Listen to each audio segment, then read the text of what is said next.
नमस्कार, ये आकाशवाणी पटना है। अब आप अंशु अवस्थी से प्रादेशिक समाचार सुनिए। पहले मुख्य समाचार।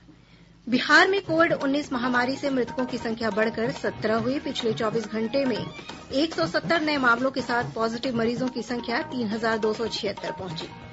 रेलवे ने अपील की है कि बीमार व्यक्ति, गर्भवती महिलाएं, 10 वर्ष से छोटे बच्चे और 65 वर्ष से अधिक आयु के लोग रेल यात्रा से बचें।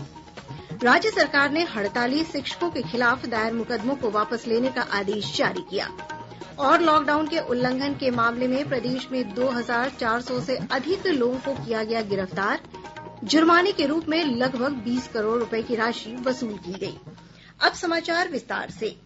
प्रदेश में पिछले 24 घंटों के दौरान 170 लोगों में कोविड-19 महामारी की पुष्टि हुई है। राज्य में इस महामारी के पॉजिटिव मरीजों की संख्या बढ़कर 3276 हो गई है, जबकि 17 लोगों की मृत्यु हुई है। स्वास्थ्य विभाग द्वारा जारी आंकड़ों के अनुसार आज सामने आए नए मामलों में सबसे अधिक 19 जहानाबाद जिले से हैं। वहीं शेखपुरा से 18, गोपालगंज से 8, मधुबनी से 7, समस्तीपुर से 6, पूर्णिया से 5, जमुई और भोजपुर से 4-4, गया, खगड़िया और लखीसराय से 3-3, औरंगाबाद और बांका से 2-2 तथा नवादा, पटना, वैशाली, बक्सर, सारण और मुंगेर से संक्रमण का एक मामला सामने आया है। राज्य में 1209 लोगों को स्वस्थ होने पर अस्पताल से छुट्टी दे दी गई है।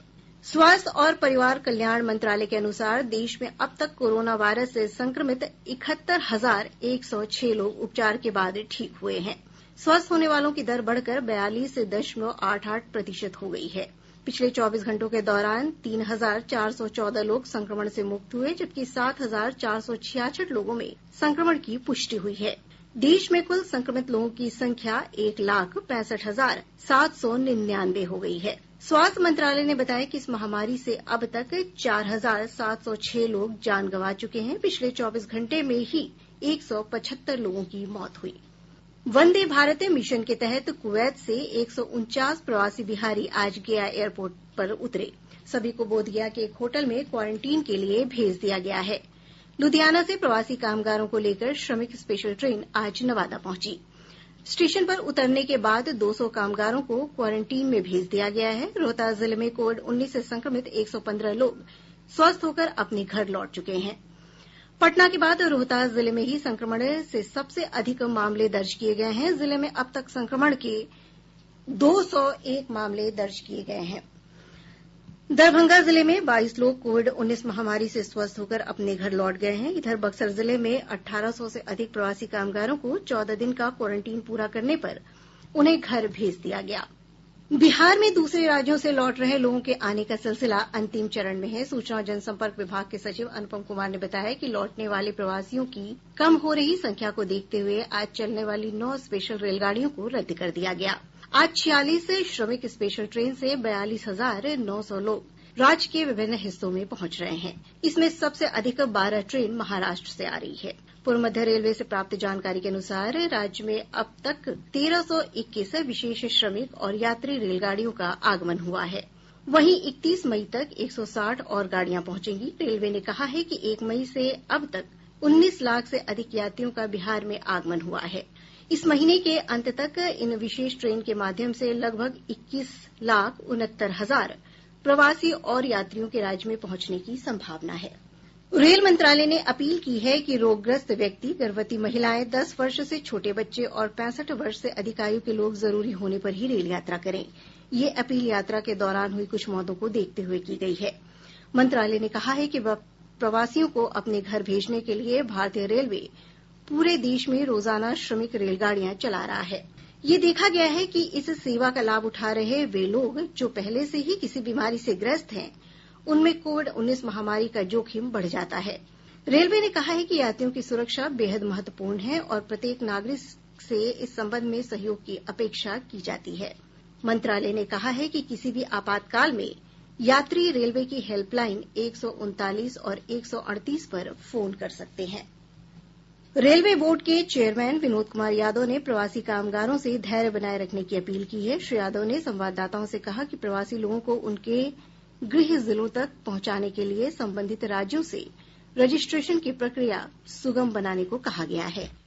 श्रमिक भाई बहन जहां भी हैं वो धैर्य से रहें और बहुत जल्दी जैसे ही ओरिजिनेटिंग स्टेट हमको अपनी रिक्वायरमेंट देगी उसी दिन हम ट्रेन शेड्यूल कर देंगे और नेक्स्ट डे वो ट्रेन चला देंगे। हमने ओरिजिनेटिंग स्टेट से ये अनुरोध किया है और उनके कंटिन्यूअस टच में है कि वो लोग वहां पे जो लोकल श्रमिक भाई बहन रह रहे हैं उन तक पहुंचे, उनसे बात करें, पब्लिसाइज करें और रजिस्ट्रेशन की प्रक्रिया सुगम करें और ये देखें कि जो भी श्रमिक भाई बहन अपने गंतव्य स्थान पे श्रमिक स्पेशल से जाना चाहते हैं उनका जल्दी से जल्दी रजिस्ट्रेशन हो।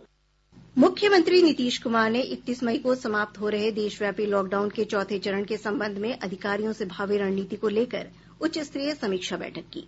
श्री कुमार ने सभी प्रमंडलीय आयुक्त, पुलिस महानिरीक्षक, डीआईजी, जिलाधिकारी और पुलिस अधीक्षकों से फीडबैक लिया। मुख्यमंत्री ने प्रदेश में आ रहे प्रवासी कामगारों की संख्या को देखते हुए प्रखंड स्तरीय क्वारंटीन केन्द्रों की व्यवस्था को सुचारू करने के निर्देश दिये। श्री कुमार ने सभी लोगों के लिए उनके कौशल के अनुरूप रोजगार सुनिश्चित करने को भी कहा। लॉकडाउन के उल्लंघन के मामले में राज्य में लगभग 20 करोड़ रुपए का जुर्माना वसूल किया गया है। पुलिस मुख्यालय से प्राप्त जानकारी के अनुसार 24 मार्च से अब तक उल्लंघन करने वाले 2411 लोगों को गिरफ्तार किया गया है। वहीं 83,000 से अधिक वाहन जब्त किए गए हैं। भारतीय रेल ने 12 मई से चल रही राजधानी श्रेणी की सभी 30 विशेष रेलगाड़ियों के लिए अग्रिम आरक्षण की अवधि को मौजूदा 30 दिन से बढ़ाकर 120 दिन करने का निर्णय लिया है। ये फैसला उन सभी 200 स्पेशल मेल एक्सप्रेस रेलगाड़ियों पर भी लागू होगा जिनका परिचालन अगले महीने की 1 तारीख से शुरू होगा। रेल मंत्रालय ने कहा है कि ये बदलाव 31 मई को सुबह 8 बजे से लागू होंगे। इसके अनुसार इन सभी 230 रेलगाड़ियों में पार्सल और सामान की बुकिंग की भी अनुमति दी जाएगी। प्रादेशिक समाचार आप आकाशवाणी पटना से सुन रहे हैं। केंद्र सरकार ने मई और जून महीने के लिए 37 राज्यों और केंद्र शासित प्रदेशों के लिए 8 लाख मीट्रिक टन अनाज का आवंटन किया है। भारतीय खाद्य निगम एफसीआई के अनुसार इस आवंटन में से राज्यों ने अब तक 2 लाख मीट्रिक टन अनाज ले लिया है। उपभोक्ता कार्य, खाद्य और सार्वजनिक वितरण मंत्री रामविलास पासवान ने एफसीआई से कहा है कि वो राज्यों से अनाज लेने का कार्य शीघ्र पूरा करे। उन्होंने कल एफसीआई के मंडल कार्यकारी निदेशकों और क्षेत्रीय महाप्रबंधकों के साथ अनाज के वितरण और खरीद के बारे में वीडियो कॉन्फ्रेंस से हुई बैठक की अध्यक्षता की। उन्होंने कहा कि प्रधानमंत्री गरीब कल्याण योजना के अंतर्गत केंद्र ने अप्रैल, मई और जून के महीनों के लिए राज्यों को 120 लाख मीट्रिक टन अनाज का आवंटन किया है।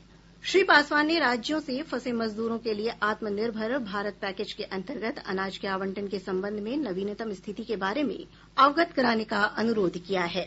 लॉकडाउन की अवधि में प्रधानमंत्री गरीब कल्याण अन्न योजना के तहत लोगों को मुफ्त खाद्यान्न उपलब्ध कराया जा रहा है। पश्चिम चंपारण जिले के एक लाभार्थी ने बताया कि इससे कठिन परिस्थितियों में काफी राहत हुई है। मेरा नाम खुबारी पटेल है। मैं नई बस्ती का रहने वाला हूँ। मेरा यहाँ से राशन 4 यूनिट है, जिसमें 8 किलो गेहूँ और 12 किलो चावल, 20 किलो रिलीफ के तौर पे सरकार दे रही है, 1 किलो दाल। इसके लिए सरकार को बहुत बहुत धन्यवाद। दिल्ली के सफदरजंग अस्पताल के वरिष्ठ डॉक्टर एमके सेन ने बताया कि ये जांच का समय है। हमें लॉकडाउन 4 के दौरान भी बुनियादी नियमों का पालन करना चाहिए। ये घड़ी एक परीक्षा की घड़ी है। ये वक्त हमें और भी अधिक मात्रा में संयम और सुरक्षा और अनुशासन, ये चीजों का ध्यान में रखना है। जो लॉकडाउन के मूल मंत्र हैं, जैसे कि सोशल डिस्टेंसिंग हुआ या स्वच्छता, cleanliness, use of mask, hand washing, इसको हमें निरंतर इसका पालन हमें करते रहना होगा। वहीं वरिष्ठ चिकित्सक डॉक्टर बलबीर सिंह ने मार्केटिंग एजेंटों को काम के दौरान सुरक्षित दूरी बनाए रखने के निर्देशों का कड़ाई से पालन करने की सलाह दी। उन्होंने संक्रमण से बचाव के लिए टेली मार्केटिंग और ऑनलाइन मार्केटिंग जैसे विकल्पों का उपयोग करने को कहा। फेस शील्ड्स बहुत यूजफुल हो सकते हैं ऐसे लोगों के लिए। उनको डिस्टेंस मेंटेन करना पड़ेगा जिसको मिलना है। अगर ये टेली सोर्स से हो सकती है ऐसी मार्केटिंग, फोन से या कंप्यूटर से, तो शायद वो बहुत फायदेमंद होगा। फील्ड में जाने से अच्छा है टेलीफोन से या कंप्यूटर से डिस्कस कर सकते हैं अपनी प्रोडक्ट, तो फार बेटर है। डॉक्टर बलबीर सिंह ने कहा कि संक्रमण से बचाव के लिए घरों को साफ सुथरा और विषाणु मुक्त रखना भी जरूरी है। उन्होंने कहा कि घरों को खुद ही सैनिटाइज किया जा सकता है। इसके लिए किसी सैनिटाइजर कंपनी से मदद लेने की जरूरत नहीं है। तो आप अपने घर में स्ट्रेंजर नहीं आने देंगे। दूसरी चीज, आप हैंड हाइजीन फॉलो करेंगे। ऐसा नहीं हो कि हाइजीन घर पे ना फॉलो करें। तीसरी चीज, सैनिटाइजर कंपनी को बुला के घर पे सैनिटाइज कराना, मैं इस पे बिल्कुल मानता नहीं। घर को साफ रखिए, फ्लोर्स को साफ रखिए, यही सबसे बढ़िया सैनिटाइजेशन। शिक्षा विभाग ने फरवरी माह से मई माह तक हड़ताल के दौरान विभिन्न मुकदमों में आरोपित किए गए शिक्षकों के खिलाफ मामले वापस लेने का आदेश जारी कर दिया है। विभाग के अपर मुख्य सचिव आर.के. महाजन ने सभी जिलाधिकारियों को पत्र लिखकर ऐसे शिक्षकों के खिलाफ मुकदमे वापस लेने को कहा है जिन पर तोड़फोड़ और हिंसा के मामले नहीं चल रहे हैं। प्रधानमंत्री नरेंद्र मोदी रविवार 31 मई को सुबह 11 बजे आकाशवाणी से मन की बात कार्यक्रम में देश विदेश के लोगों के साथ अपने विचार साझा करेंगे। इस कार्यक्रम की ये 64वीं कड़ी होगी। कार्यक्रम का प्रसारण आकाशवाणी और दूरदर्शन के समूचे नेटवर्क पर किया जाएगा। कार्यक्रम के प्रसारण के तुरंत बाद मैथिली में इसका प्रसारण आकाशवाणी के दरभंगा केंद्र से किया जाएगा। छत्तीसगढ़ के पहले मुख्यमंत्री और वरिष्ठ नेता अजीत जोगी का आज निधन हो गया। वे 74 वर्ष के थे। दिल का दौरा पड़ने पर उन्हें एक निजी अस्पताल में भर्ती कराया गया था।